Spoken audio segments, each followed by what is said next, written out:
పాడు గ్రామ ప్రజలకు, తెలుగుదేశం పార్టీ నాయకులకు, కార్యకర్తలకు, జనసేన నాయకులకు, కార్యకర్తలకు, ఇక్కడికి వచ్చేసిన మహిళలకు ముఖ్యంగా పేరు పేరున నమస్కారాలు తెలియజేసుకుంటూ, అన్నా నాకు 2 నిమిషాలు టైం ఇచ్చినారు పొందుతాడు వాళ్ళు.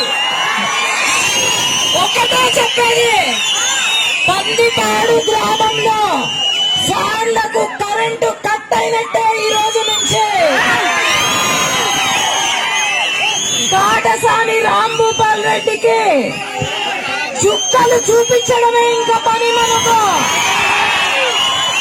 పోచా బ్రహ్మానంద రెడ్డికి కాకపోతే ఎక్కడైనా దుబాయ్కి పంపిద్దాము చూడండి. ఇంకా ఈరోజు చంద్రబాబు నాయుడు గారు ముఖ్యమంత్రి కావాలా, మనం బాగుపడాలా, మన పిల్లల భవిష్యత్తు మారాలా, రైతుల ఆత్మహత్యలు ఆగాలా, మహిళలకు రక్షణ కావాలా.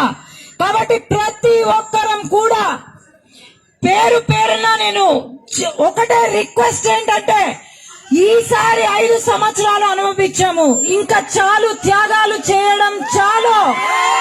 కాబట్టి అందరం కూడా 2 ఓట్లు సైకిల్ కే.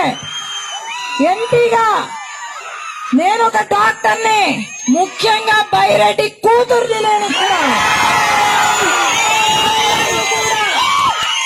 నేను గెలవాలి అంటే ఓటు వేసి మీకున్న సమస్యలు పార్లమెంట్ లో మాట్లాడటమే కాదు, సమస్యలకు పరిష్కారం వెతికి కేంద్రంలో నిధులు తీసుకొని రావాలంటే ఇక్కడ ఎంపీ అలాగే చరితమ్మ చాలా కష్టపడుతున్నారు.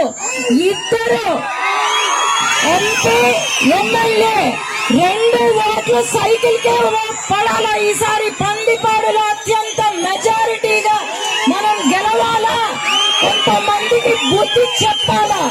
ధన్యవాదాలు.